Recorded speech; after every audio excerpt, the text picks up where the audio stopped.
نحمده ونستعينه ونستغفره ونؤمن به ونتوكل عليه ونعوذ بالله من شرور أنفسنا ومن سيئات أعمالنا من يهده الله فلا مضل له ومن يضلله فلا هادي له ونشهد أن لا إله إلا الله وحده لا شريك له ونشهد أن محمدًا عبده ورسوله صلی اللہ تعالی علیہ وعلی آلہ واصحابہ وبارک وسلم تسلیما کثیرا کثیرا اما بعد فاعوذ باللہ من الشیطان الرجیم بسم اللہ الرحمن الرحیم یا ایہا الذین آمنوا ادخلوا فی السلم کافۃ ولا تتبعوا خطوات الشیطان انہ لکم عدو مبین وقال تعالی فلا تغرنکم الحیاۃ الدنیا ولا یغرنکم باللہ الغرور وقال النبی صلی اللہ علیہ وسلم نعمتان مغبون فیہا کثیر من الناس الصحۃ والفراغ۔ قرآن مجید کی چند آیات اور نبی صلی اللہ علیہ وسلم کی حدیث پڑھی ہے۔ اللہ تعالیٰ سے دعا ہے اللہ تعالیٰ صحیح طرح سے بات کہنے کی، سننے کی، سمجھنے کی اور ہم سب کو اللہ تعالیٰ عمل کی توفیق عطا فرمائے۔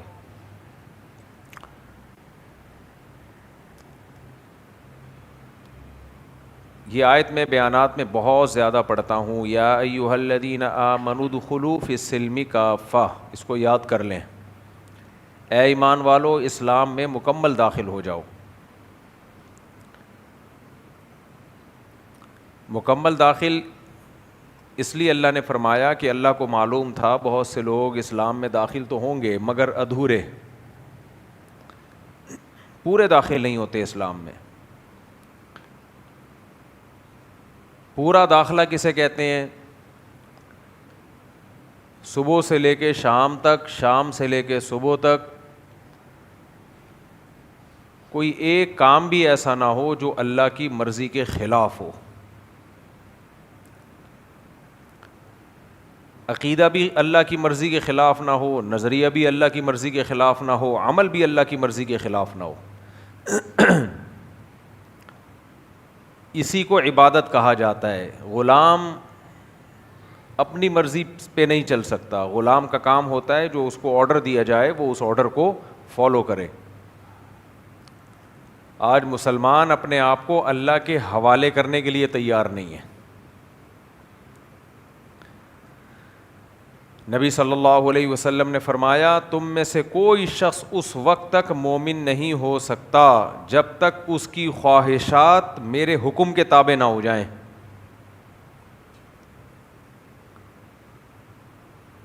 کیونکہ انسان اپنی خواہشات کے پیچھے بھاگتا ہے، کبھی دائیں کبھی بائیں، وہ چاہتا ہے میری خواہشات پوری ہوں، میرا دل خوشی میں رہے۔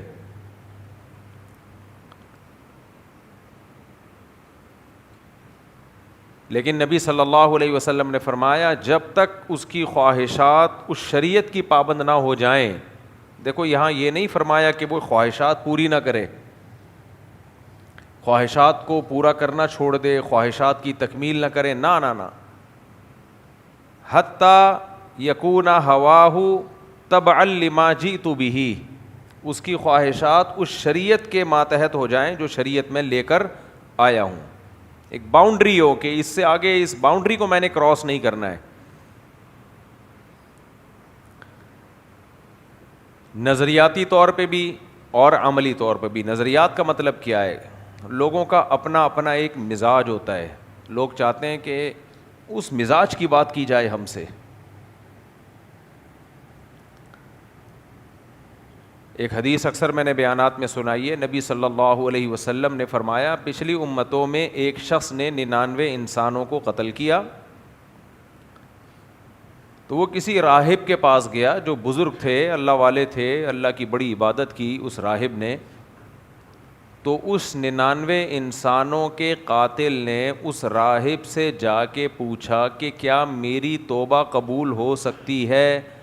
اس راہب کے دل میں اللہ کی محبت تھی، راہب نے سوچا کہ ایک انسانی جان کا قتل جب اتنا بڑا جرم ہے تو 99 انسانوں کا قتل تو بہت ہی بڑا جرم ہوگا. لہذا راہب نے کیا فتویٰ دیا کہ نہیں, اتنا بڑے گنہگار کی توبہ قبول نہیں ہو سکتی. وجہ کیا تھی؟ اس راہب کے دل میں یقیناً اللہ کی محبت. اب اس کا دل نہیں چاہ رہا تھا کہ ایسے شخص کی توبہ قبول ہو جو 99 انسانوں کا قاتل ہو. اس کو خوب سمجھیں اچھی طرح میں کیا سمجھانا چاہ رہا ہوں. اس کا دل نہیں چاہ رہا تھا, اس کو مزہ نہیں آ رہا تھا, اچھا نہیں لگ رہا تھا, عجیب سا لگ رہا تھا اس کو کہ یہ کیا ہے بھائی, ان 99 کا کیا ہوگا جن کو مار دیا, ان کے گھر اجاڑ دیے. تو راہب نے جس بنیاد پہ مسئلہ بتایا وہ بنیاد بذات خود غلط نہیں تھی, غیرت اور دینی حمیت, لیکن یہ غیرت شریعت کے احکام کے تابع نہیں تھی. آج بھی صوفیوں میں یہ چیز پائی جاتی ہے. بہت سے صوفیوں میں ایک مزاج بن جاتا ہے, مزاج بن جاتا ہے, اچھا نہیں لگ رہا یہ ہمیں. میں اکثر ایک مثال دیتا ہوں نا, 1-2 ہفتے پہلے اس پر, سفر سے پہلے اس پر تفصیل بیان بھی ہوا. ہم نے اجازت دی ہوئی ہے خواتین کو مسجد میں آنے کی تراویح میں. آپ دیکھ رہے ہیں میں نے ایسے ہی اشارہ کیا, یہاں اجازت دی ہے. وہ کہہ رہے کہاں ہیں, یہ کہہ رہے کہاں ہیں, تراویح میں اجازت دی ہے. آج کل خواتین کو 100% کنٹرول کرنا ممکن نہیں ہے. یقیناً کچھ نہ کچھ بے پردگی بھی ہوگی, ناممکنات میں سے ہے کہ آپ ان کو وہ اس طرح پابند بنائیں جیسے ان کو پابند ہونا چاہیے. اتنی نیک ہوتی تو آنے کیوں دیتے پھر ہم. لیکن ایک ضرورت ہے. میں لوگوں سے کہتا ہوں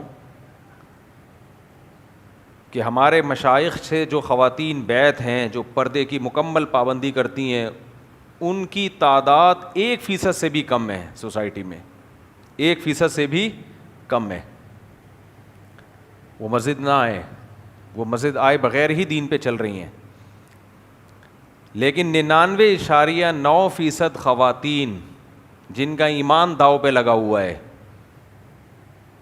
جن کا مسجد سے ریلیشن اگر ختم کر دیا جائے, جو رمضان میں خاص طور پر ایک جذباتی تعلق ہوتا ہے, تو ان کا پردے کا مسئلہ نہیں, ان کا ایمان کا مسئلہ ہے.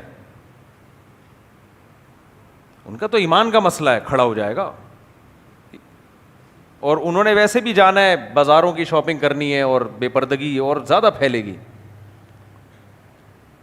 تو ضرورت کی بیس پہ جب کوئی کام کیا جاتا ہے تو اس کام میں یہ نہیں دیکھا جاتا کہ اس کے نقصانات کیا کیا ہیں, بلکہ فائدے اور نقصانات کو پلس مائنس کیا جاتا ہے, پھر رائے قائم کی جاتی ہے. اگر اس کے فائدے زیادہ ہیں, نقصان کم ہیں, تو ہو نقصان بے شک, لیکن ان نقصانات کو برداشت کیا جاتا ہے, ان نقصانات سے صرف نظر کیا جاتا ہے. لیکن جس کے مزاج میں دین نہ ہو, اپنی ایک اس نے حالہ کھینچا ہوا ہو کہ ایسا ہونا چاہیے سوسائٹی کو, اس کو یہ چیزیں سمجھ میں نہیں آئیں گی, اس کو نہیں آئیں گی سمجھ میں. کہیں گے یہ کیا ہو رہا ہے, ہمارے اکابر تو ایسے نہیں تھے, ہمارے بزرگ تو ایسے نہیں تھے, ہمارے فلانے تو ایسے نہیں تھے, ہمارے یہاں تو ایسا نہیں ہوتا تھا. اگر آپ نے صرف 4 آدمیوں کو جنت میں لے کے جانا ہے, 4 عورتوں کو جنت میں لے کے جانا ہے, پھر ٹھیک ہے. ایک صاحب نے جامعۃ الرشید پہ اعتراض کیا کہ یہ غزالی یونیورسٹی انہوں نے بنائی جس میں لڑکیاں بھی آئیں گی پڑھنے کے لیے, ہمارے اکابر کا تو یہ طریقہ نہیں تھا. اور پھر مثالیں دیں, فلاں بزرگ کی خانقاہ میں دیکھو کیسی روحانیت ہے, کیسے مریدین بیٹھے ہوئے ہوتے ہیں, کیسا اللہ اللہ. تو کیا یونیورسٹیوں میں یہ روحانیت ہو سکتی ہے؟ سمجھ میں آ رہی ہے بات کہ نہیں آ رہی ہے؟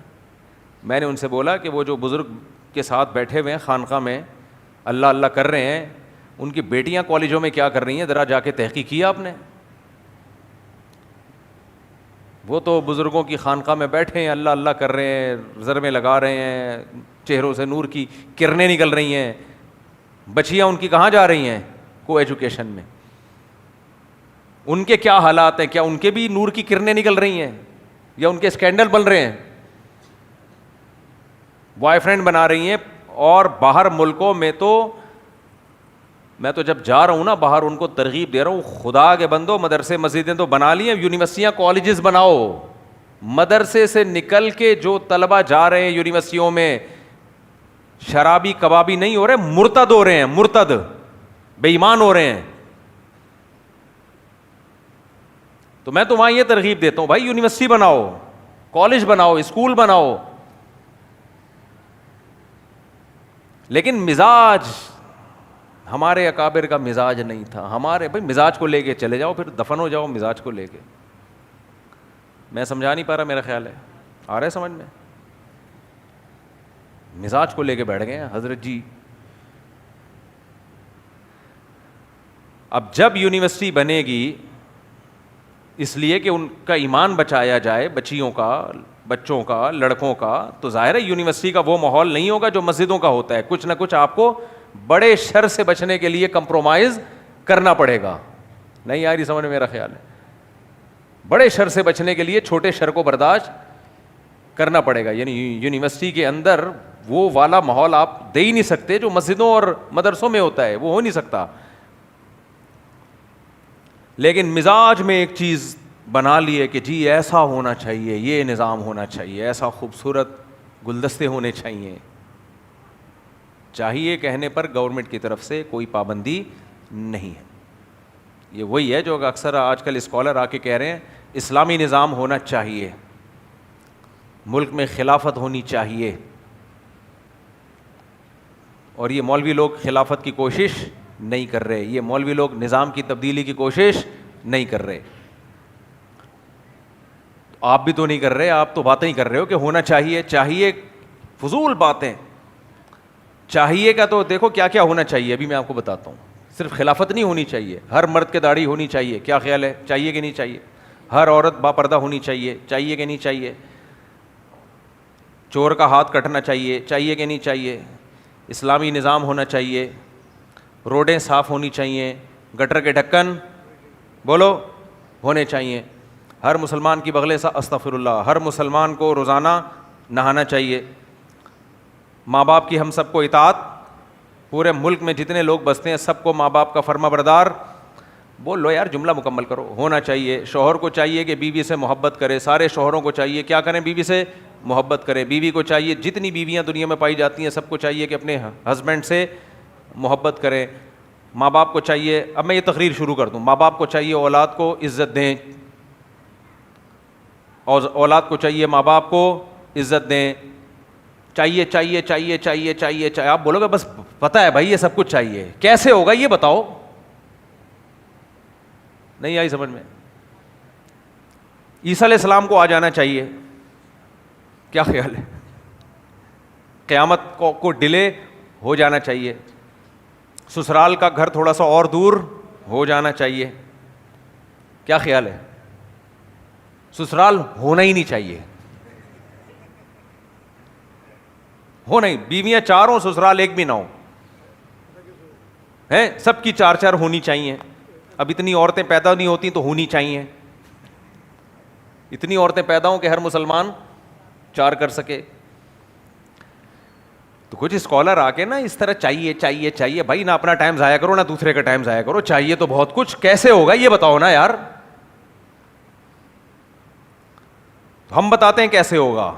یہ جتنا کچھ اچھا ہونا چاہیے اس کا طریقہ یہ ہے کہ یہ جو نئی جنریشن ہے اس پہ محنت کرو, کیسے ادارے بناؤ, ادارے,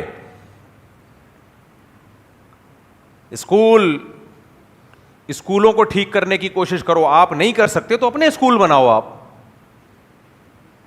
کینیڈا میں, امریکہ میں مسلمانوں نے بہت کچھ, لوگوں نے بڑا اچھا کام کیا. انہوں نے جب دیکھا ہماری نسلیں مرتد ہو رہی ہیں اسکولوں میں جا کے, اسلامک اسکول بنائے, اس کے بڑے اچھے رزلٹ آنا شروع ہوئے. لیکن وہ اسکول کے بچے جب کالج میں جاتے ہیں پھر خراب ہونا شروع ہوتے ہیں. تو میں نے ان سے کہا کہ اسکول سے زیادہ فوکس یونیورسٹی کو کرو, یونیورسٹی کے بعد فوکس کالج کو کرو, کالج کے بعد فوکس اسکول کو کرو. سمجھ میں نہیں آ رہی میرا خیال ہے بات؟ تعلیمی ادارے بناؤ میرے بھائی, تعلیمی ادارے بناؤ. ہمارے ہاں سارا پیسہ کسی پلاننگ کے تحت خرچ نہیں ہوتا, محنتیں بہت زیادہ ہیں, آؤٹ پٹ اس کا زیرو کے برابر. صحیح سمجھ میں محنت, کیونکہ دیکھو کچھ منفی باتیں ہوتی ہیں, اللہ معاف فرمائے. اگر مسجد بنے کہ محلے میں ضرورت ہے مسجد کی, محلے میں بچوں کو مدرسے کی ضرورت ہے, اس ضرورت کی بیس پہ بنائی جائے, سبحان اللہ, بہت اچھی بات ہے. لیکن اگر مسجد یا مدرسہ اس لیے بنایا جا رہا ہے کہ محلے کو ضرورت نہیں ہے, مدرسہ بنانے والے کو ضرورت ہے کہ میرے پاس کوئی مدرسہ ہے نہیں, مسجد بنانے والے کو ضرورت ہے کہ میرے پاس کوئی مسجد نہیں ہے, تو میرا تو کوئی ٹھکانہ ہی نہیں ہے, تو چلو ایک اور بنا دو.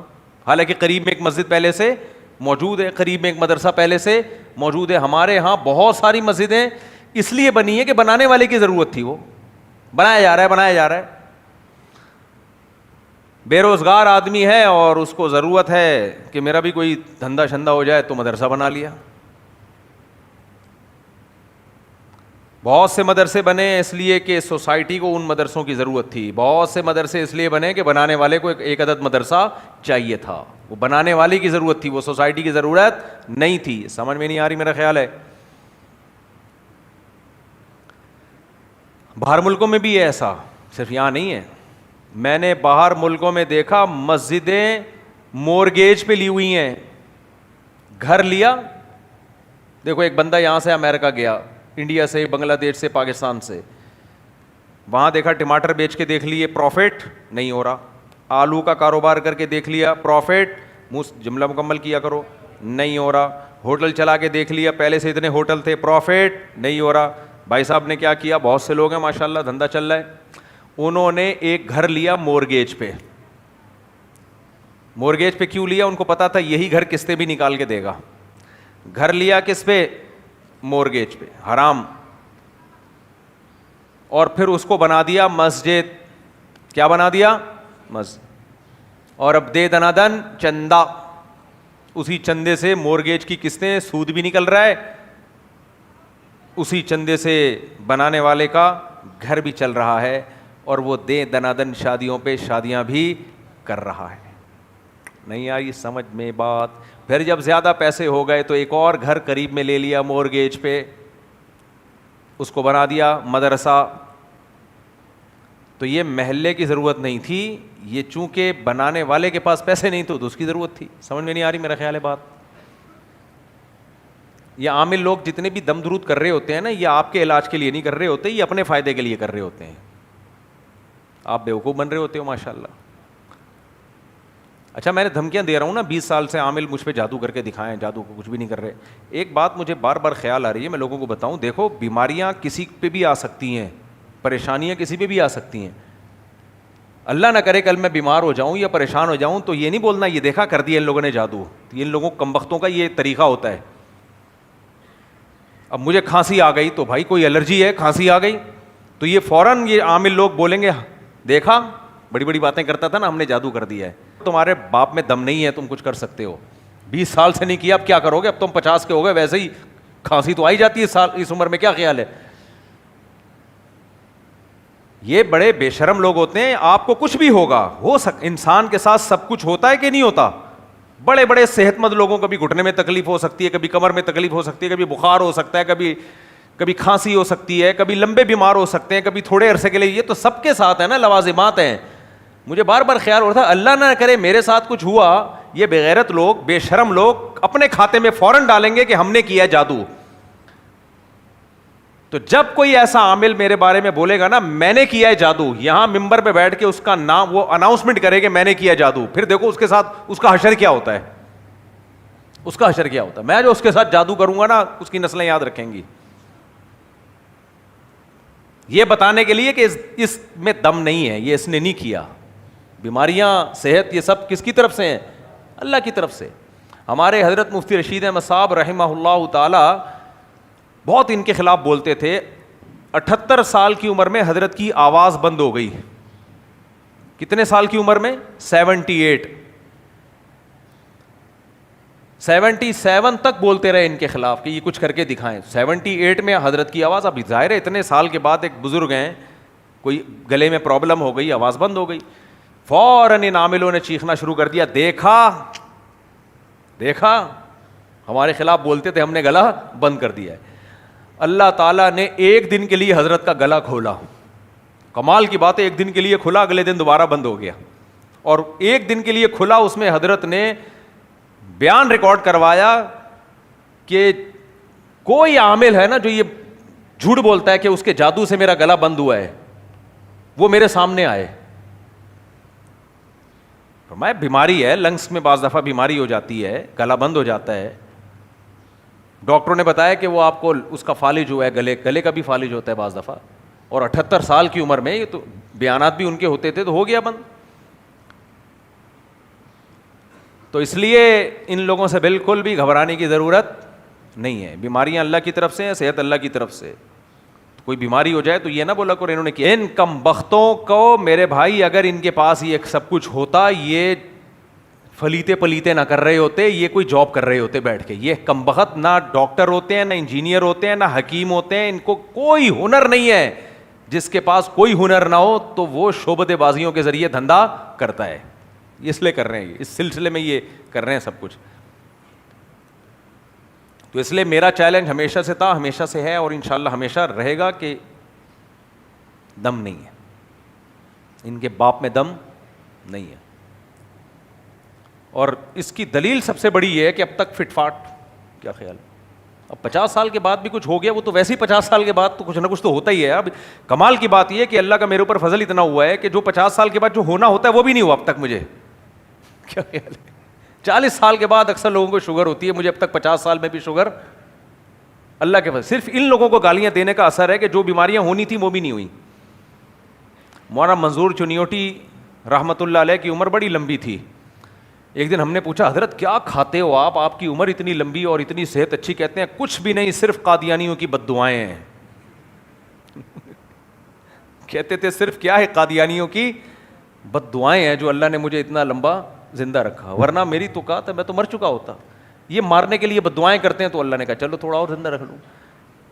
اب میں 51 سال کا ہو گیا, تو اب بھی بیماریاں آ سکتی ہیں بھائی, سب کچھ ہو سکتا ہے, لیکن اب تک کیوں نہیں ہوا. یہ نہیں کہ ہم کو صحت کا بہت زیادہ خیال کرتے ہیں. 6 بکلاوے ایک ٹائم پہ ابھی میں نے کھائے ہیں یار, وہ ترکی مٹھائی, اللہ معاف فرمائے, توبہ استغفار, کوئی خوشی سے نہیں بتا رہا, لیکن بہرحال کچھ دن وہ کینیڈا میں ایک چائے منگوائی میں نے, چینی کم تھی, میں نے کہا چینی ڈالو بھائی. تو کہنے لگے ہم تو بھائی ابھی چینی چھوڑ رہے ہیں اور آپ 4 رکھ کے چینی کھا رہے ہو, کیا غلط کر رہے ہو.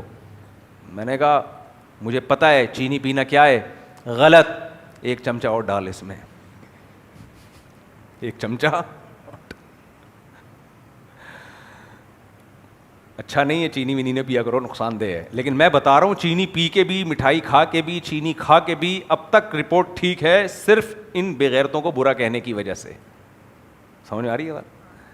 اور یہ فلیتے پلیتے کر رہے ہوں گے تو اللہ نے اب تک صحیح رکھا. 40 سال میں میری نظر 1.5 قریب کی وہ سب کی ہوتی ہے, اب تک وہ وہی ہے. 11 سال سے وہی ہے, چشمہ بھی چینج نہیں ہوا. یہ کس کی بد دعاؤں کا اثر ہے بولو, عاملوں کی. اور دور کی ابھی تک 6/6 ہے الحمدللہ. یہ صرف کس کی بد دعاؤں کا اثر ہے بولو یار, عاملوں کی. آپ بھی ان کو برا بلا کہا کرو, کچھ بیماریاں آنے والی ہوں گی, اللہ تعالیٰ دور کر دے گا, ٹال دے گا. بڑے مجرب نسخہ ہے یہ, مجرب. صحت کا بھی خیال کیا کرو, لیکن سب سے بڑی چیز کیا ہے ان کے خلاف. اور جب یہ بولے نا سرسوں کا تیل یہاں لگا, بولے نہیں لگا رہے, جا ہم زیتون کا لگائیں گے, ہم سرسوں کا نہیں لگائیں.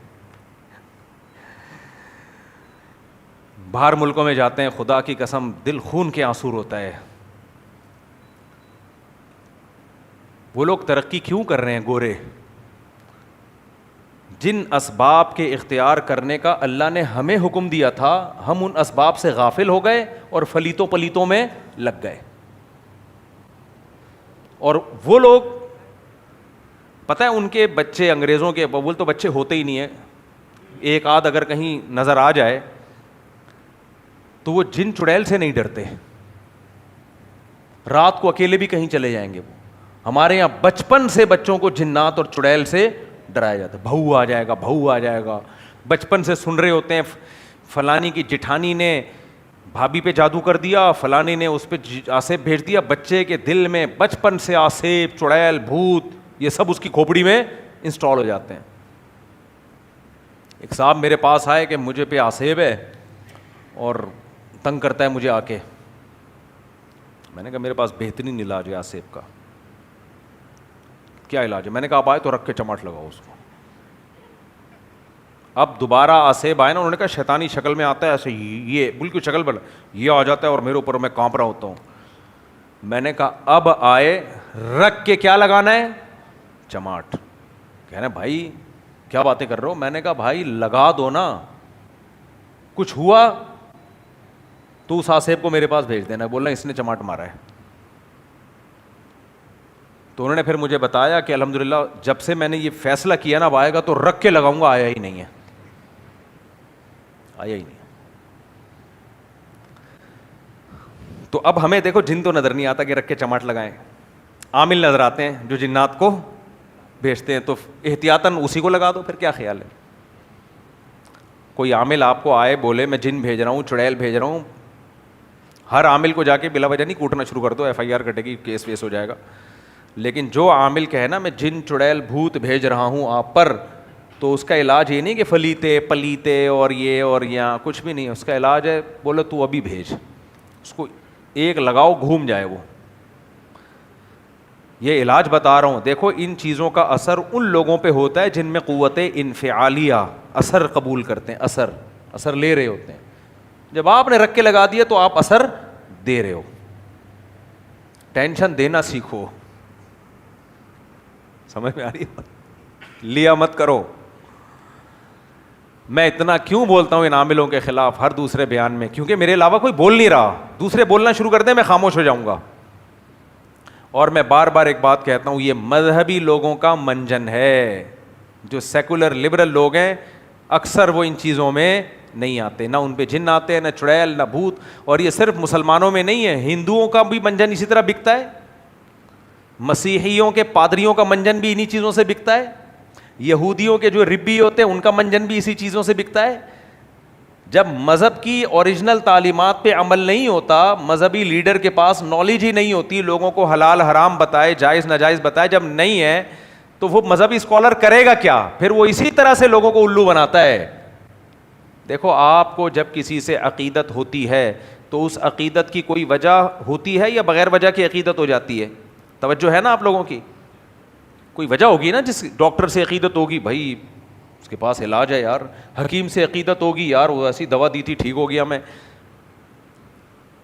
کرکٹر سے عقیدت ہوگی یار آخری بال پہ چھکا مار دیا تھا اس نے, کوئی وجہ ہوگی نا.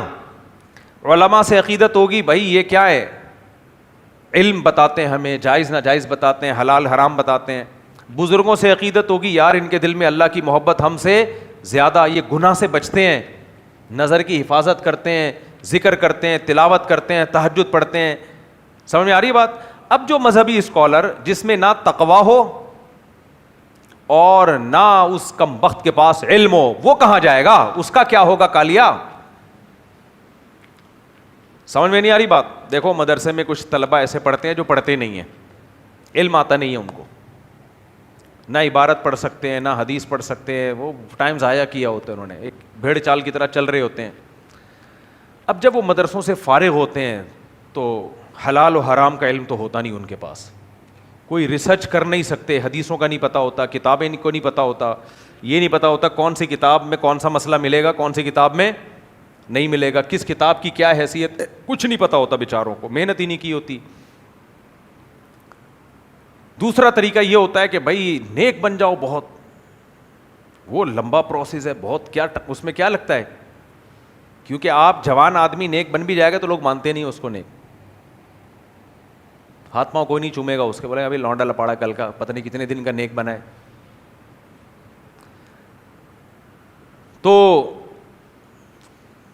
اس میں بھی انتظار کرنا پڑے گا, 50 سال 60 سال 70 سال کا ہو جائے تب جا کے کوئی خلافت شلافت مل جائے تو شاید کچھ عقیدت. یہ دونوں کام کیا ہیں؟ مشکل. تو اب مذہبی اسکالر کے لیے, اچھا عیسائیوں میں, ہندوؤں میں تو مسئلہ یہ ہے کہ ان کے ہاں تو علم ہی نہیں ہے نا حلال و حرام کا. یہ تو مسلمانوں میں ہے نا جائز ناجائز. مسیحیوں بیچاروں کے پاس تو حلال و حرام کا علم بچا ہی نہیں ہے 2-4 چیزوں کے علاوہ.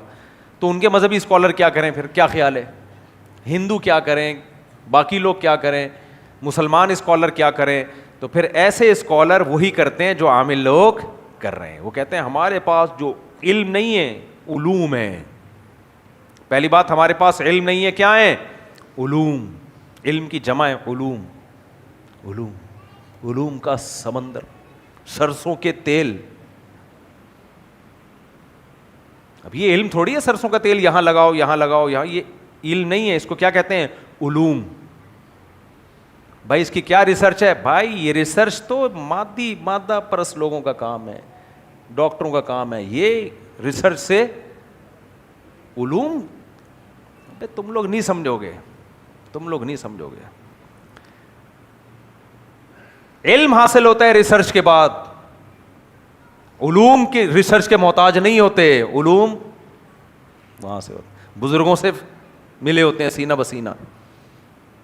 بزرگ نے بلغم نکالا ہوتا ہے سینے سے, وہ ڈائریکٹ ان کے پاس, وہ سینہ بسینہ ہوتے ہیں. یہ علوم ہے علوم. ارے وہ مفتی طارق مسعود ان علوم کو نہیں مانتا, بھائی اس کے پاس علم ہے, علوم نہیں ہے. سمجھ آ رہی ہے بات؟ علوم بہت اوپر کے. اچھا بھائی علوم ہوں گے, پھر آپ ان کی مجلس میں جا کے بیٹھتے ہیں, پھر یہ بتاتے ہیں ایسی باتیں جو آپ کے اوپر سے گزرتی ہیں. ایک لفظ سمجھ میں نہیں, یوٹیوب پہ پڑھے میں عامل لوگ, آپ سنو ایک لفظ سمجھ میں نہیں آئے گا. عقل مند تو کہتا ہے جس کمبخت کا ایک لفظ سمجھ میں نہیں آ رہا, یہ علوم کہاں سے ہو گئے. لیکن بے وقوف لوگ پتہ ہے کیا کہتے ہیں؟ اسی کو تو علوم کہتے ہیں کہ ہماری عقل سے اوپر کی چیزیں. سائنسدانوں سے آپ پوچھو ہم کتنے ہیں, وہ کہے گا ٹوٹل ہم ایک ہی ہیں, یہاں سے شروع ہوتے ہیں ناخن پہ ختم ہوتے ہیں. عاملوں سے پوچھو کہہ رہے ایک آپ ہو ایک آپ کا ہمزاد ہے. آپ ٹوٹل کتنے ہو؟ 2, ایک آپ ہو اور ایک آپ کا ہمزاد, ٹوٹل 2 ہو آپ. ایک موکل بھی ہوتا ہے, ٹوٹل کتنے ہو گئے؟ 3 موکل ہوتا ہے. ابے کہاں ہوتا ہے؟ مجھے تو نظر نہیں آ رہا. بھائی علوم نہیں ہے نا تمہارے پاس, نظر آ رہا ہوتا ہے یہ, پھر تو یہ علوم ہے بھائی, ہم نے یہی تو حاصل کیا ہے. کہاں سے حاصل کیا؟ پھر وہی بات, کہاں سے؟ یہ مادی علوم ہے جو مدرسوں سے اور اسکولوں سے اور یونیورسٹیوں سے حاصل ہوتے ہیں. یہ والے کہاں سے نہیں ہوتے بیٹا. مارنے کا دل چاہ رہا ہے کہ نہیں آ رہا ہے؟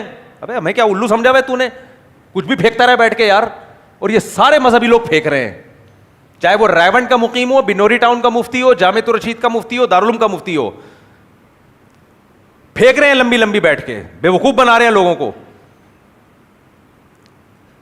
سب ایک جیسے, ایک ہی لاٹھی سے. نکلو اپنے آپ کو اس خول سے نکالو. اور میں آپ کو ایک بات بتا رہا ہوں, میرے مرنے کے بعد یہ میرا بیان چلانا. یہ عاملوں کا جادو اور یہ فلیتے پلیتے کا جو جادو ہے نا, جو دماغ میں جو گھستا ہے نا, یہ بھوسا, یہ اتنا خطرناک ہوتا ہے. آج میں آپ کو کہہ رہا ہوں نا, میرے مرنے کے بعد دیکھنا میرے شاگرد ہی یہ کام کر رہے ہوں گے اور متاثر ہوں گے, ان عاملوں کے پاس جا رہے ہوں گے. دیکھ لینا آپ, یہ نکلنے والا جرثومہ ہے ہی نہیں, یہ قیامت تک رہنے والا جرثومہ ہے, یہ جراثیم. سمجھ میں آ رہی ہے بات؟ یہ وائرس جو ہے یہ نہیں نکلے گا. مذہبی لوگوں میں یہ ہوتا ہے, تبھی تو مذہب زمین میں دھستا چلا جا رہا ہے. اللاجیکل باتیں. ایک ہی بس ان کے پاس دلیل ہے, نبی پہ بھی تو جادو ہو گیا تھا. مجھے ایک بات بتاؤ, مانتا ہوں نبی پہ جادو ہوا تھا, ایک دفعہ کیوں ہوا؟ پہلی بات, یہودیوں نے دوبارہ ٹرائی کیوں نہیں کی؟ نمبر 2, حضرت ابو بکر پہ کیوں نہیں ہوا؟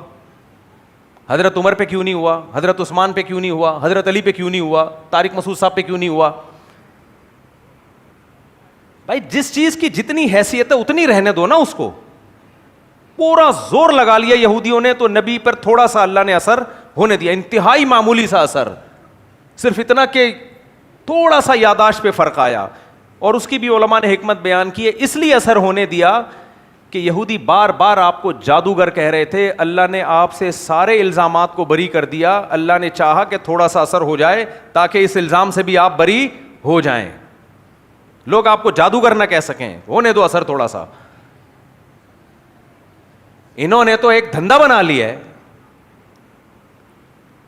جادوگروں نے حضرت موسیٰ کے مقابلے میں جادو دکھایا, اثر ہو گیا, لاٹھیاں کیا بن گئیں؟ سانپ, دیکھنے میں, حقیقت میں نہیں. اب آپ کہو دیکھو پیغمبر پہ جادو کا اثر ہو گیا کہ ان کو وہ لاٹھیاں دیکھنے میں کیا لگ رہی ہیں؟ سانپ.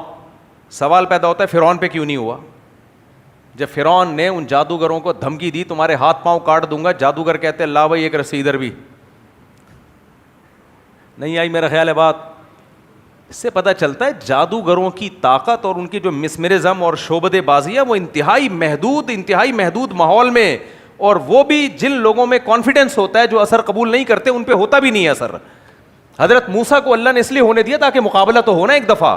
اگر حضرت موسیٰ گھبراتے ہی نہیں اور خوف زدہ ہی نہ ہوتے تو لوگ کہتے یار یہ تو خود جادوگر ہے معاذ اللہ.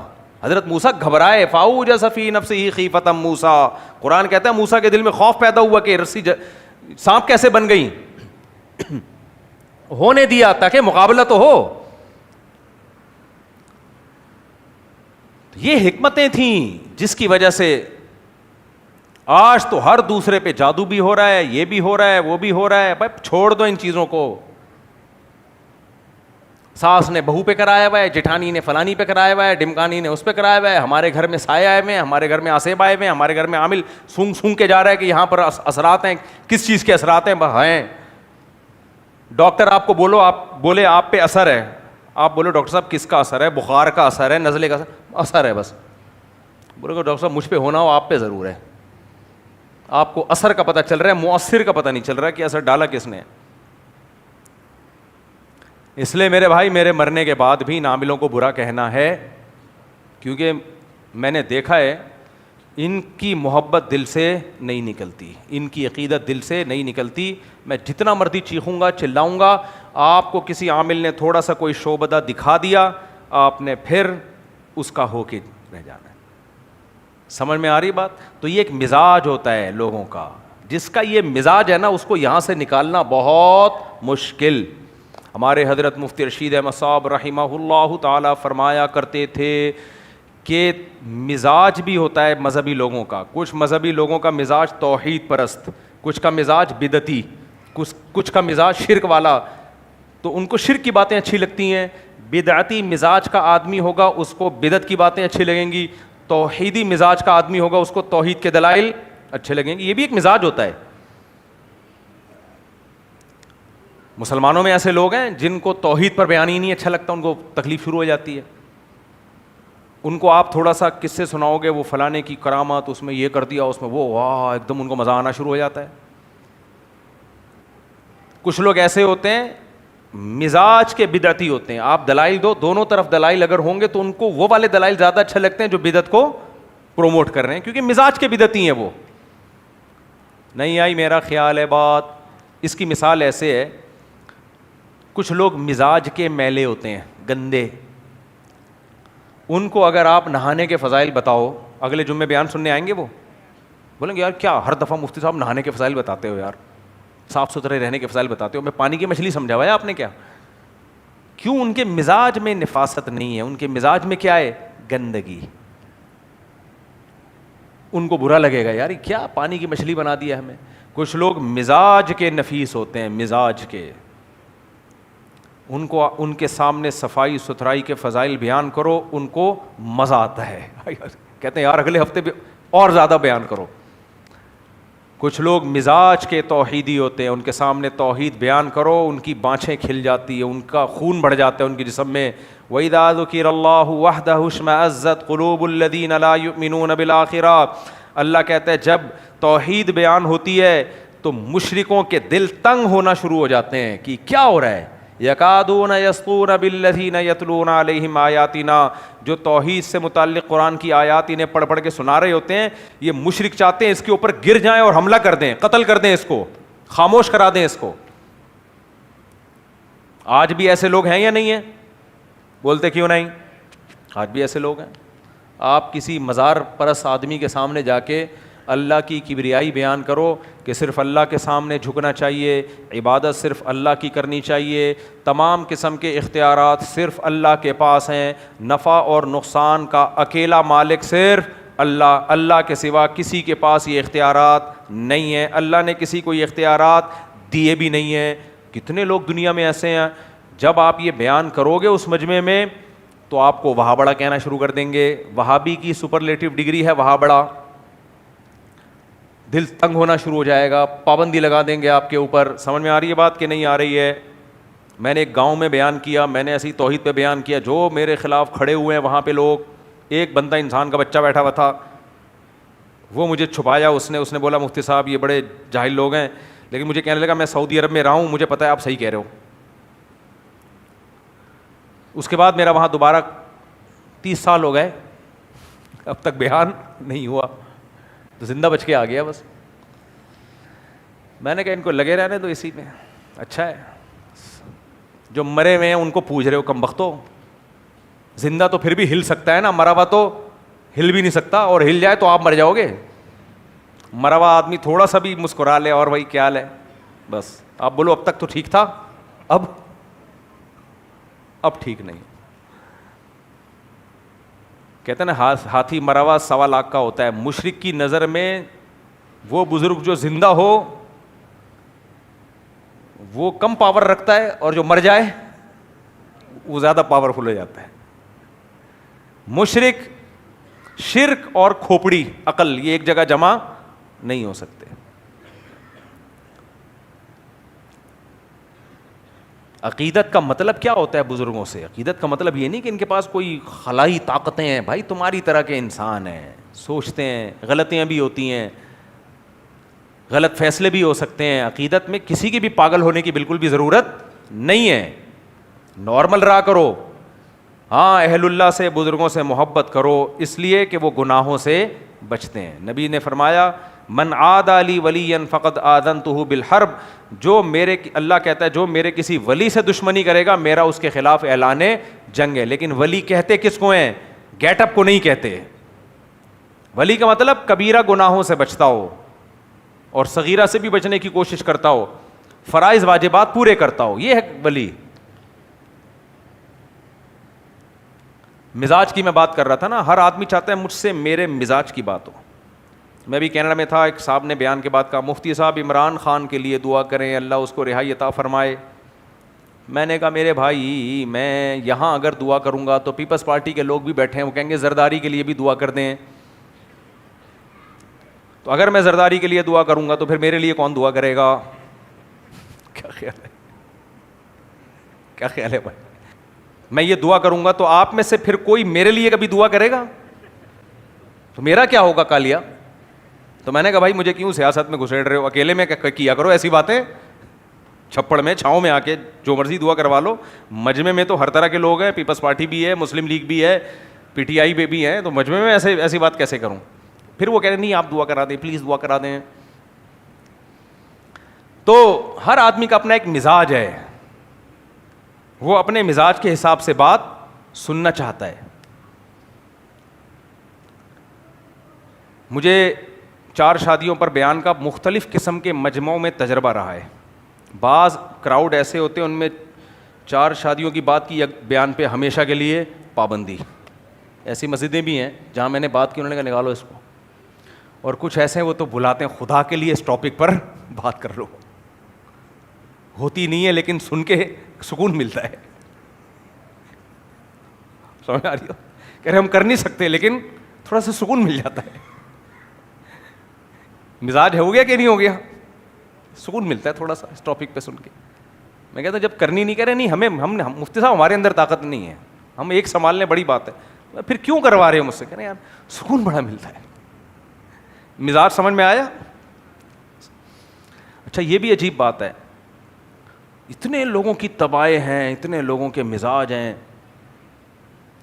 کچھ لوگوں کے مزاج میں بڑوں کی خدمت ہوتی ہے, ان کو سکون ملتا ہے.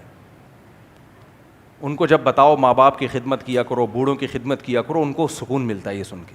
اور کچھ لوگوں میں کبر ہے, تکبر ہے, بوڑھوں سے تمیز سے بات نہیں کرتے, ماں باپ سے تمیز سے بات نہیں کرتے, جب ان کو آپ بتاؤ کہ اپنے ماں باپ کی کڑوی کسیلی برداشت کرو ایسا ہے, تب جاتے ہیں وہ کمنٹس میں گالیاں دینا شروع کر دیتے ہیں, فوراً بولیں گے کیا ماں باپ پر اولاد کے حقوق نہیں ہے, کیا صرف اولاد ہی پر ہے؟ ابے تو کون کہہ رہا ہے کہ صرف ماں باپ پر ہیں, اولاد پر بھی ہیں, لیکن ابھی ہم نے ایک ماں باپ پہ بات کر دی تو آپ بولو ہاں یہ بھی ہے وہ بھی ہے, ایک دم پلٹا کھائیں گے. اس کی مثال ایسے ہے, کبھی آپ شوہروں کے فضائل تو بیان کر کے دیکھو ذرا, نیچے جو خواتین نے گالیاں دی ہوئی ہوتی ہیں, کیا صرف اسلام میں شوہر کے حقوق ہیں؟ کیا بیویوں کا کوئی حق نہیں ہے؟ بھائی ہم نے کب بولا کہ حق نہیں ہے؟ وہ اگلا بیان آ جائے گا اس پہ.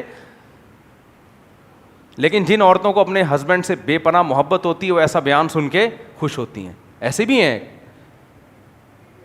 میں کبھی شوہر کے حقوق پر بیان کروں, کچھ خواتین نے لکھا ہوتا ہے آئی لو مائی ہسبینڈ, بڑی خوش ہوتی ہیں.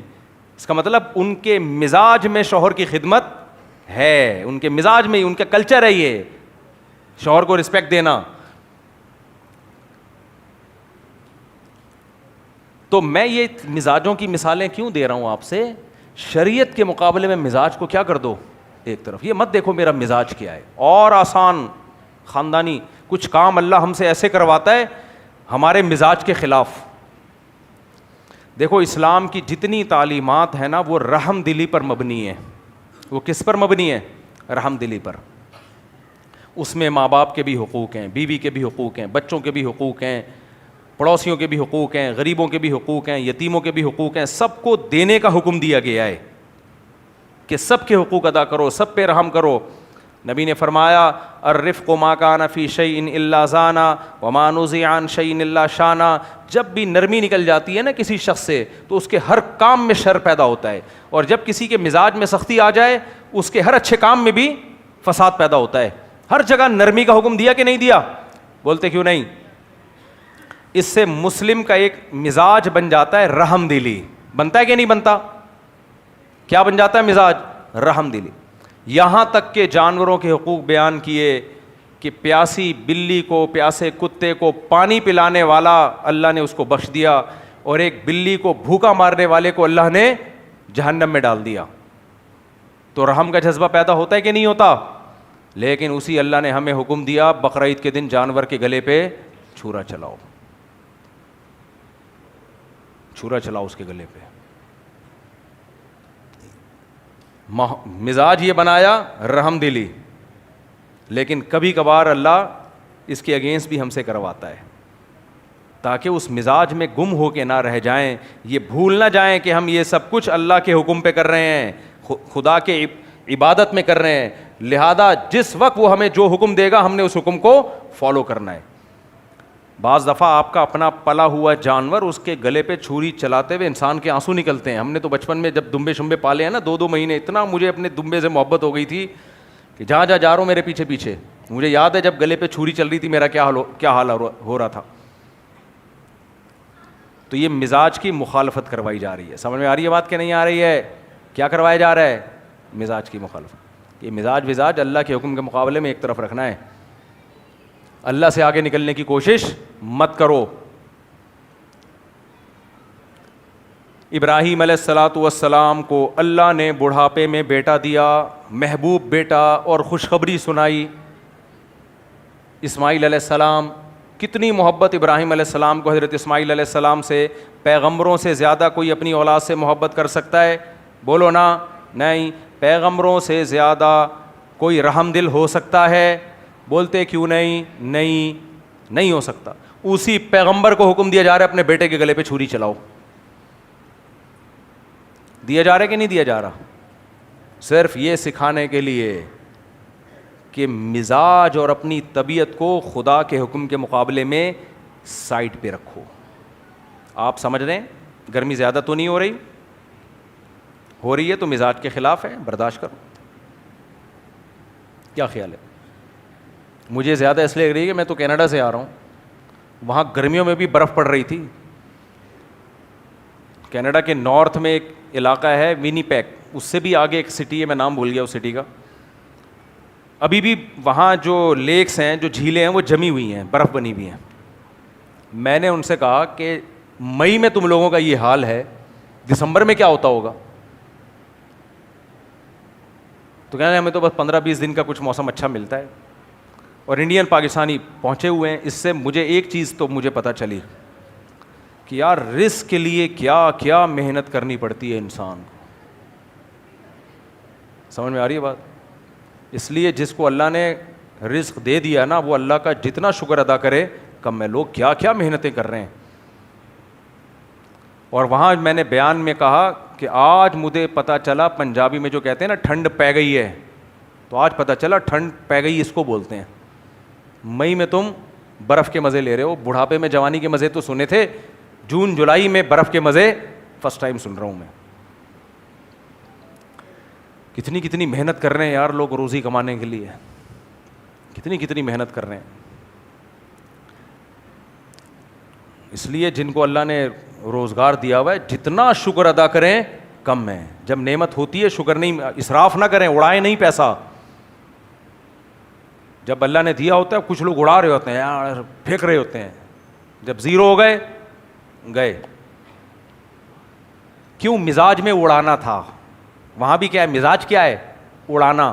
پھر اس پہ شریعت کا لیبل لگاتے ہیں. اسلام سخاوت پسند کرتا ہے, اسلام اعتدال کے ساتھ سخاوت پسند کرتا ہے, بے لگام سخاوت کی اجازت نہیں ہے. قرآن کے الفاظ ہیں لا تجعل یدک مغلولۃ الی عنقک, نہ اتنے کنجوس بنو کہ اپنے ہاتھ کو گردن سے باندھ لو, ولا تبسطھا کل البسط, نہ اتنے سخی بننے کی کوشش کرو کہ اڑا دو سارا, کل پھر لوگوں سے بھیک مانگنی پڑے تمہیں. وابتغی بین ذلک سبیلا, درمیان میں چلو بیلنس, نہ کنجوسی اور نہ ایسی سخاوت کہ کل خود بھیک مانگنی پڑے لوگوں سے. آپ کہہ سکتے ہو پھر نبی نے اتنی سخاوت کیوں کی, صحابہ نے اتنی سخاوت کیوں کی کہ صبح خرچ کیا تو شام کی فکر نہیں, شام خرچ کیا تو صبح کی فکر نہیں.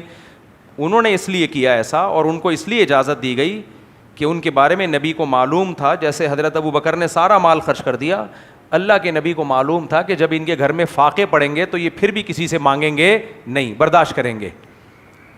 سمجھ میں آ رہی ہے بات کہ نہیں آ رہی ہے؟ عام آدمی کی یہ کنڈیشن نہیں, میری اور آپ کی یہ کنڈیشن نہیں ہے.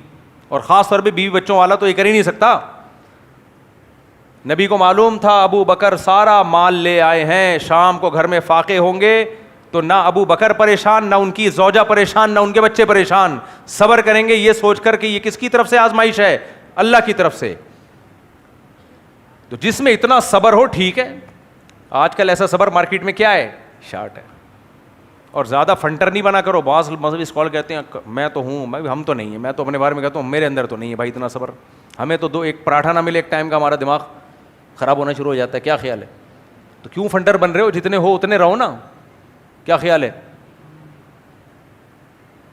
اور شریعت نے اجازت دی ہے. بہت سے صحابہ کا سارا مال نبی نے قبول نہیں کیا, اسی لیے قبول نہیں کیا کہ بھائی کل آزمائش آ سکتی ہے. تو ضرورت, جب ایک چیز لازم نہیں ہے تو کیوں اپنے آپ کو پر آزمائشیں ڈال رہے ہو؟ ہر شخص ابو بکر جیسا تھوڑی ہے رضی اللہ عنہ. آج میں نے بہت سے لوگوں کو دیکھا ہے مزاج میں سخاوت ہے, اڑا رہے ہوتے ہیں, اڑا رہے ہوتے ہیں, اڑا رہے ہوتے ہیں. کل جاب گئی, اب بھیک مانگنا شروع. اس بھیک سے بہتر نہیں تھا کہ کچھ بچا لیتے. وہ سخاوت نہیں ہوتی. وہ دیکھو کچھ لوگ دیکھنے میں لگ رہا ہوتا ہے بڑے سخی ہیں, لیکن اصل میں وہ سخی نہیں ہوتے. ان کی بریکیں فیل ہوتی ہیں, ان سے اپنی خواہشات کنٹرول نہیں ہوتی. جہاں دل کیا خرید لیا, کھا لیا, یہ کر لیا, وہ کر لیا. ان سے اپنی خواہشات پہ کنٹرول نہیں ہو رہا. اس کنٹرولنگ پاور کے فیل ہونے کو وہ سخاوت کا نام دے رہے ہوتے ہیں. سمجھ میں آ رہی ہے کہ نہیں آ رہی؟ تو قرآن نے کہا اعتدال سے رہو, جمع بھی کر. علماء نے بیان کیا ہے کہ آپ کی جو آمدن ہونا, جتنی آپ کو سیلری مل رہی ہے, کم سے کم 1 سال کی تنخواہ جمع کر کے رکھو. ایک اتنی کہ آج آپ جاب لیس ہو گئے تو 1 سال تک کم از کم آپ سروائیو کر سکو. 1 سال آپ کے پاس دوبارہ کوئی نیا روزگار تلاش کرنے کا موقع ہو. جو کر سکتا ہے جمع, جو ہینڈ ٹو ماؤتھ چل رہا ہے وہ تو بیچارہ کیسے کرے گا. ہاں 20-20, 30-30 سالوں کا مت سوچو, 1 سال کافی ہے. 1 سال بہت ہے, 1 سال میں مل جائے گی انشاءاللہ. اور پیسہ اسٹور کریں گولڈ کی شکل میں. پیسے کی شکل میں اسٹور کیا تو اتنا ڈی ویلیو ہو رہا ہے کہ ایسا نہ ہو کہ سال کے بعد آپ بولیں گے اسے تو دہی بھی نہیں آ رہی. کیا خیال ہے؟ 2005 میں جتنے پیسوں سے سونا آتا تھا آج اتنے پیسوں سے ایک پاؤ دہی آ جائے بڑی بات ہے. جو پیسہ جس طرح سے نیچے جا رہا ہے نا, الحمدللہ مزید 5 سال رہ گئے تو اور نیچے چلا جائے گا. ان صاحب کی بات کر رہا ہوں جو بہت نیک آدمی ہیں, جن کے لیے دعا کا میں نے کہا کہ اگر کروں گا تو میرے لیے کون دعا کرے گا. خیر, تو مزاج مزاج مزاج, شریعت کہہ رہی ہے مزاج نہیں. یہ جو میں 2 3 شادیوں کی بات کرتا ہوں یہ بھی صوفی مزاج لوگوں کو بری لگتی ہیں. اس کو کہتے ہیں یہ تو شہوت پرستی ہے, خواہشات کی غلامی ہے. یہ آپ کا مزاج ہے بھائی, صحیح ہے نا. یہ کیا ہے مزاج, یہ شریعت تھوڑی. آپ کو برا لگ رہا ہے. جو زیادہ صوفی ٹائپ کے ہوتے ہیں نا, اللہ اللہ کیا عورت لگا کے رکھا ہوا ہے یار. نیک بنو, نماز پڑھو, روزہ رکھو, زکوٰۃ دو, حج کرو, بس. کیا ہے لگا کے رکھا ہوا ہے, کیا شادی لگا کے رکھا ہوا ہے. تو یہ آپ کا مزاج ہے. ہمارے نبی نے ایک ٹائم پہ 9 بیویاں رکھی ہیں, اور نبی سے زیادہ دنیا کو مسافر خانہ سمجھنے والا کوئی بھی نہیں تھا. دنیا سے بے رغبتی, روزوں پہ روزے, فاقوں پہ فاقے. گھر میں حضرت عمر نے جب نبی صلی اللہ علیہ وسلم کا گھر دیکھا ہے تو آنکھوں سے آنسو آ گئے, روک نہیں سکے آنسو. فرمایا یا رسول اللہ, جو قیصر و کسریٰ اتنے بڑے بڑے بادشاہ, ان کے گھروں میں تو ایسے سونے چاندی, اور ایک کھجور کی چھال ہے جس پہ آپ لیٹے ہوئے ہیں, ایک پیالہ ہے ٹوٹل گھر کا, اسی میں سب کچھ, کھانا پینا, کھانا بھی اسی میں, پینا بھی اسی میں. یہ مزاج تھا آپ صلی اللہ علیہ وسلم کا. لیکن ازواج کتنی تھیں؟ 9. اللہ نے ہمارے نبی کو 4 سے بھی زیادہ کی اجازت دی. تو میرے بھائی میں اگر مزاج کو دیکھوں تو پھر تو یہی ہے کہ کیا ایک کی بھی کیا ضرورت ہے. شریعت کو دیکھنا ہے تو شریعت تو کہہ رہی ہے بھائی لقد کان لکم فی رسول اللہ اسوۃ حسنہ. نبی کی زندگی تمہارے لیے نمونہ ہے بھائی, گوروں کی زندگی نہیں ہے, نبی کی زندگی. مزاج یہی ہے کہ 1 2 بچے ہوں, کیا بچوں کی بکھیڑوں میں پلنا, اور کیا یہ ادھر کوئی بھاگ رہا ہے, کوئی ادھر بھاگ رہا ہے, ایک بچہ وہاں, ایک وہاں, ایک ٹماٹر بیچ رہا ہے, ایک اسکول میں جا رہا ہے. کیا ہے یہ, واٹس گوئنگ آن؟ کیا برساتی مینڈکوں کی طرح بچے پیدا کرنے ہیں. یہ مزاج کی بات ہے نا. 1 2 ہوں تمیز کے, شریف شرفا قسم کے, یہ بھی کیا ہے, یہ مزاج ہے آپ کا. یہ شریعت بولو نا, شریعت تھوڑی ہے. اللہ سے پوچھو گے, اللہ کہہ رہے ہیں تزوج الودود الولود, رشتہ ہی اس عورت کا قبول کرو جو تمہیں زیادہ بچے دے, اولاد زیادہ دے. حضرت عمر نے فرمایا, نبی کی سے سن کے ہی فرمایا ہوگا, سوداء ولود احب الی اللہ من الحسناء التی لا تلد. وہ سیاہ عورت, سیاہ فام عورت جو تمہیں اولاد دے اس خوبصورت سے بہتر ہے جو تمہیں اولاد نہ دے.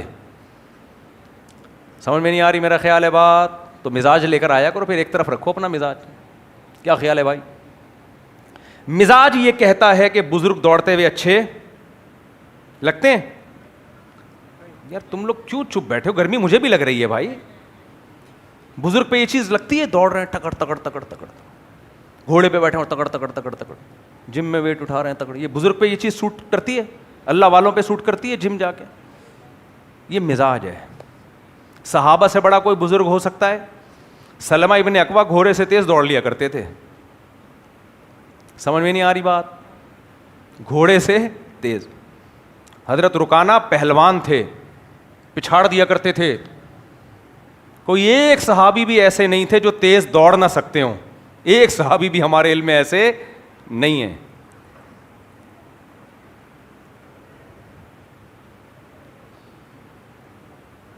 مزاج کو ہٹاؤ, ایک طرف رکھو. نبی نے فرمایا اپنی خواہشات کو, اپنے مزاج کو کس کے تابع کرو؟ اس شریعت کے جو میں لے کر آیا ہوں. ترکی میں ہم گئے, ایک بزرگ سے ہماری ملاقات ہوئی. ہمیں بتایا کہ بہت بڑے بزرگ ہیں. ہم نے کہا چلو بہت بڑے بزرگ ہیں تو زیارت کرنی چاہیے. ہم بھی چلے گئے. وہ تو ہماری اتنے بڑے تھے کہ ہم افورڈ نہیں کر پائے. غیبت اس لیے نہیں ہو رہی کہ آپ کو یہ تھوڑی پتہ ہے کس کی بات کر رہا ہوں. ان کے مریدوں کا ایک حلقہ تھا, ایک بڑا سا جبہ پہنا ہوا انہوں نے. ہم جا کے بیٹھے, ہم نے کہا جی السلام علیکم. مجھے لگا وعلیکم السلام کی تھوڑی سی مس کال آئی ہے خالی, کنفرم نہیں تھا کہ وعلیکم السلام بولا ہے حضرت جی نے یا نہیں بولا, شاید بولا ہوگا, ہم نے اچھا گمان رکھا. لوگوں نے بتایا کہ جی ایک پاکستان سے آئے ہیں مولوی صاحب, آپ سے ملنا چاہتے ہیں. انہوں نے کہا اچھا جی. ہم نے کہا بزرگ ہیں بھائی, اب ظاہر ہے کوئی ٹماٹر والا ہوتا تو مل لیتا اٹھ کے, بزرگ تھوڑی اتنے آرام سے. میں نے کہا مصروفیت ہوگی بعد میں ملیں گے, ہو جاتا ہے بعض دفعہ کوئی کیفیات طاری ہوتی ہیں, اس وقت نہیں ملتا انسان, یا لوگ بہت مسافہ کرنے والے تھک, میں بدگمان نہیں ہوتا میں جلدی.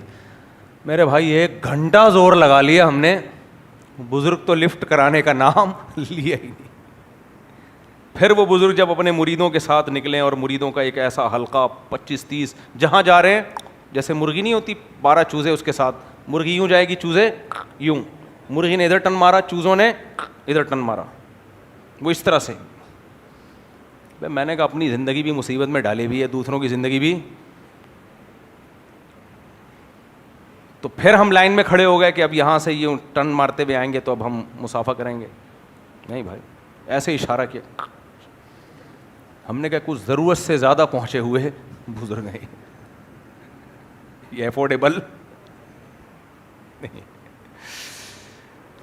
مولانا شرف علی تھانوی رحمہ اللہ تعالیٰ بڑے حکیم الامہ تھے, واقعی بزرگ تھے. وہ کیسی پیاری بات لکھی, فرمایا لوگ میرے پاس آتے ہیں خانقاہ میں, بیعت ہوتے ہیں اور بزرگ بننے کے لیے, فرمایا انسان بننے کی کوشش کیا کرو, بزرگ بننے کی کوشش مت کرو. اور فرمایا ہم بھی یہاں انسان بنائیں گے, تمہیں بزرگ نہیں بنائیں گے, انسان کا بچہ بن جا بس کافی ہے. جو انسان کا بچہ ہوتا ہے وہی بزرگ ہوتا ہے. تو ایک اب یہ والے بزرگ ڈنٹ پیل سکتے ہیں جو اتنے نیک ہوں, ان کو کولیسٹرول ہو جائے گا, ڈاکٹر کہے گا بھاگو, پھر بھی یہ کہیں گے کولیسٹرول کا ڈبہ بن کے مر جاؤں میں ہارٹ اٹیک سے, بھاگوں گا نہیں کیونکہ میرے وقار کے خلاف. کیوں بلا وجہ وقار کی چادر اوڑھ کے رکھی ہوئی ہے یار, اتنی نارمل رہو یار. ہمارے محلے میں ایک لڑکا تھا 17 سال کی عمر میں, اس کو خلافت ملی کسی بزرگ سے. میرے پاس آیا کہ مجھے ہمارے حضرت جی نے خلافت دے دی ہے. میں نے کہا بیٹا تمہاری نا بنٹے کھیلنے کی عمر ہے, ابھی خلافتوں کی عمر نہیں ہے, تمہارے بزرگ نے تمہیں بگاڑا ہے. کیونکہ میں اس کو بچے کو جانتا, نیک لڑکا تھا, کوئی برا نہیں تھا, لیکن میں جانتا تھا بیچارہ لونڈا لپاڑا ہے بھی. میں نے کہا تمہاری خلافتوں کی عمر تھوڑی ہے. تو میں نے کہا اس بزرگ سے اصلاحی تعلق ختم کر دو, کہ بگڑنے کی عمر ہے, اتنی سی عمر میں خلافت ملے گی, لوگ ہاتھ پاؤں چومیں گے تو فرعون بنو گے تم. یہ تو منجی بھی عمر میں جا کے جب انسان تواضع میں پکا ہو چکا ہو, پھر جا کے اس طرح کی عزت قابل برداشت ہوتی ہے. ابھی سے تم خلافت مل گئی, لوگ آئیں گے ہاتھ پاؤں چومیں گے تو بگڑے گا بھائی. تو نیک تھا واقعی,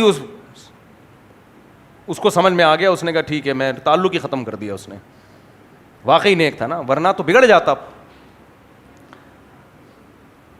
تو یہ کیا ہے؟ مزاج ہے, یہ بزرگی نہیں ہے, مزاج ہے. تو مزاج کو چھوڑو یار, کس کو دیکھو, شریعت کو دیکھو. تو 2-3 باتیں اور مثال دے کے بس بیان ختم کرتا ہوں میں. اسلام ہمیں صفائی سکھاتا ہے, ڈسپلن سکھاتا ہے. قرآن نے حکم دیا مسجدوں میں آؤ, زینت اختیار کر کے آؤ. حکم دیا کہ نہیں دیا؟ زینت اختیار کرو. لہذا مسجد میں آنے سے پہلے اچھا کپڑا پہننا چاہیے, پھٹے پرانے کپڑے سے بچنا چاہیے, خوشبو لگانی چاہیے, نہا دھو کے جمعے میں تو خاص طور پر. پوری زندگی اسلام ہماری ٹریننگ اسی حساب سے کرتا ہے کہ نہیں کرتا؟ کیا خیال ہے؟ ڈسپلن, بال بنے ہوئے ہونے چاہیے, کپڑے صاف ہونے چاہیے. نبی نے ایک پراگندہ بالوں والے شخص کو دیکھا, آپ نے فرمایا کیا تمہیں اللہ نے پیسہ نہیں دیا؟ انہوں نے کہا ہاں. فرمایا پھر اپنے سر کو ٹھیک کیوں نہیں کرتے؟ کنگھا نہیں خرید سکتے؟ یعنی حدیث کا مفہوم میں اپنے الفاظ میں بیان کر رہا ہوں. ان اللہ جمیل یحب الجمال, اللہ خوبصورت ہے, خوبصورتی کو پسند کرتا ہے, جمال کو پسند کرتا ہے. لیکن جب یہ مزاج بن گیا تو حج میں اس کا الٹا کروایا گیا ہم سے. حج میں حکم دیا گیا خوشبو استعمال نہیں کرنی ہے.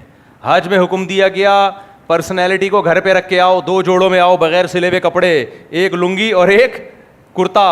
اور انسان شرماتا ہے, اپنے یہاں کندھے پہ چادر ڈالتا ہے. حکم دیا کہ طواف میں کیا کرنا ہے؟ اضطباء, یہ دایاں کندھا برہنہ رکھنا ہے, اسے کھول دینا ہے. سمجھ میں نہیں آ رہی میرا خیال ہے بات؟ خوشبو استعمال نہیں کرنی. خوشبودار صابن سے نہانا نہیں ہے. حاجی جتنا میلا کچیلا ہوگا اللہ کو اتنا اچھا لگے گا. اب یہ مزاج جو شریعت ہی نے بنایا تھا اس کی مخالفت کروائی جا رہی ہے کہ نہیں کروائی جا رہی ہے؟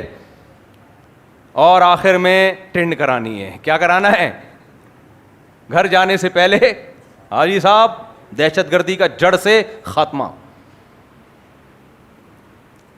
سارا حسن ختم. ٹرینڈ کے بعد رہ کیا گیا؟ اب ہے ٹرینڈ کے بعد کچھ بچا؟ مزدلفہ میں زمین پہ پڑے ہوئے ہوتے ہیں, کیسے رات گزار رہے ہوتے ہیں, کیسے صفا مروہ میں دوڑ رہے ہوتے ہیں, ساری پرسنالٹی ایک طرف. کیوں؟ اللہ دیکھنا چاہتے ہیں کہ تم میرے غلام ہو یا نہیں. ایسا تو نہیں اپنے مزاج کو مجھ سے بھی آگے لے کے جانے کی کوشش کی ہے, مجھے ہی کراس کرنا شروع کر دیا تم نے. تو ان پوری بحث کا خلاصہ یہ, ادخلوا فی السلم کافہ, اسلام میں کمپلیٹلی داخل ہو جاؤ. اپنے مزاج کو بولو سائڈ پہ رکھ دو. بیوہ عورت کا نکاح لوگ پسند نہیں کرتے, بچے رکاوٹ بن جاتے ہیں, ہماری اماں کہیں اور شادی کرے گی, غیرت کے خلاف. یہ غیرت شریعت کے مطابق ہے, شریعت کے خلاف ہے؟ خلاف. آپ نہیں روک سکتے. بہت کیسز آتے ہیں, باپ کو نہیں کرنے دیتے. ابا اب کیا رہ گیا, چھوڑو, ابا چھوڑ دے یار, ابا کے پاس بیلنس ہے یا نہیں ہے, یہ ابا جانے. تمہارا ہیڈک تھوڑی ہے, وہ تنہائی دور کرنے کے لیے ہو سکتا ہے کر رہا ہو. نہیں ابا, ایسے لوگ ہیں دیندار ہیں, بڑی بڑی داڑھی ہیں, ابا کو نہیں کرنے دے رہے. کیوں؟ مزاج کو شریعت سے اوپر رکھا ہوا ہے. وراثت میں بڑا ہوتا ہے یہ. بہنوں کو محروم کیا جاتا ہے وراثت سے. ہماری خاندان میں روایت نہیں ہے, بہنوں کی ضرورت کیا ہے. مائیں رکاوٹ بنتی ہیں, ابھی کفن میلا نہیں ہوا, میرے میاں کی جائیدادیں تقسیم کر رہے ہو. تو ان کو یہ برا لگ رہا ہوتا ہے کہ ابھی ابا مرے ہیں اور جائیدادیں تقسیم. یہ عمل ان کو غیرت کے خلاف لگ رہا ہوتا ہے. تو یہ غیرت شریعت کے مطابق ہے, یہ شریعت کے خلاف ہے؟ خلاف ہے شریعت. اسلام نے بولا ہے کفن میلا ہو یا نہ ہو, سب سے پہلا کام کیا ہوگا؟ وراثت کی تقسیم. آخری بس مثال دے کے بیان سچی مچی کا ختم. ادھر میت ہوئی, اسلام کہتا ہے فوراً دفن کرو اس کو. مزاج کہتا ہے نہیں, ابھی جاپان سے منجلا بیٹا آئے گا, آسٹریلیا سے بیٹی پہنچنے والی ہے, زندگی بھر میں تو کبھی ملے نہیں, اب ابا کو مرحوم ہونے کے بعد دیکھنے کے لیے مختلف ملکوں سے تشریف لا رہے ہیں, 2-3 دن برف خانوں میں رکھتے ہیں. مزاج ہی کہتا ہے یار ایسے تھوڑی ابا کو, ابا اتنے عرصہ ابا کے ساتھ رہے, یہ کیا مرے اور دفنا دیا؟ نہیں ایسے نہیں, مر گیا مردود, نہ فاتحہ نہ درود. ایسا ابا کہاں سے لبا؟ ماں ہے, اس کو دیکھنا ہے, اس کو رونمائی کروانی ہے, پھر یہ ہوگا. بھائی یہ آپ کا مزاج ہے. اسلام نے حکم دیا ابا یا اماں کوئی بھی دنیا سے چلا جائے, یقین ہو جائے کہ چلے گئے ہیں, ایسا نہ ہو ابھی جانے والے ہوں اور پہلے ہی. بعض دفعہ یقین نہیں ہوتا, کن سکتا ہوا ہوتا ہے, بعض دفعہ یقین ہو گیا, انتقال ہو گیا ہے, تو اسلام کہتا ہے سب سے پہلا کام کفن, جنازہ, غسل, کفن, جنازہ اور دفن, بس. باقی سب اس کے بعد. امریکہ میں, کینیڈا میں, دنیا کی یورپ میں جتنے کنٹریز ہیں نا, ان میں 2 انتہائیں ہیں. ابا مر گئے یا تو کوئی پوچھتا ہی نہیں ہے, بولا بھائی اوون میں لاؤ, جلا بولو کہ جو مرضی کرنا ہے کرو. اور جو پوچھتے ہیں نا وہ 2-3 ہفتے لاش رکھی رہتی ہے, لاکھوں روپے کا خرچہ ہو جاتا ہے, لاکھوں ڈالر کا. کہتے ہیں ایسے ہی دفن کر دیا, تو یہ تو محبت کے خلاف ہے. اتنا مشکل ہے نا ان کے یہاں مرنا, میں تو ابھی دیکھ کر آیا ہوں, میں تو حیران ہو گیا. میں نے کہا بھائی یہ تو زندہ رہنے سے زیادہ مرنا مشکل ہے. جو فیملی والے لوگ ہیں نا گوروں میں, وہ پھر کہتے ہیں مر گئے تو نہیں, ایسے نہیں, اس کو تابوت میں رکھا جائے گا, 3 پیس سوٹ پہنایا جائے گا, پھول پہنایا جائے گا, اس کی ہسٹری پہ کتابیں پڑھ کے سنائی جائیں گی, یعنی جو مقالے پیش کیے جائیں گے. 2-3 4 ہفتے ان کو رکھا جاتا ہے برف خانوں میں. ایک دن کا کرایہ ایسے بن رہا ہوتا ہے جیسے جہاز پورٹ پہ آ کے لگا ہوا ہے. ایک دن کا, گھنٹوں کا نہیں ایئرپورٹ پہ کرایہ ہوتا, ایسے 1 گھنٹے کا کرایہ وہ لے رہے ہوتے ہیں, اور بیڑا غرق ہو جاتا ہے بندے کا. تو ان کا مزاج تو یہی کہتا ہے یار کیسے دفنا دیں اتنی جلدی, ابھی گیا اور ابھی بس, ابھی تو تھوڑا پروٹوکول کے ساتھ دفنایا جائے گا, 1 ہفتہ پروٹوکول. تو یہ مزاج ہے, یہ کس کے خلاف ہے؟ شریعت کے خلاف. اسلام کہتا ہے جیسے ہی ڈیتھ ہوئی ہے سب سے پہلا کام غسل, کفن اور تابوت. اسلام کے خلاف ہے, تابوت میں دفنانا جائز نہیں, الا یہ کہ بہت شدید ضرورت ہو. تابوت کا تکلف بھی نہیں رکھا, سادگی ہے, یہ خرچہ بھی نہیں ہوگا. غسل, کفن, دفن, فنش. اس کے بعد دعا مانگتے رہو ساری زندگی. جو کرنے کا کام ہے. تو یہ شریعت ہے میرے بھائی, اپنے مزاج کو شریعت کے تابع بناؤ. اللہ ہم سب کو عمل کی توفیق عطا فرمائے.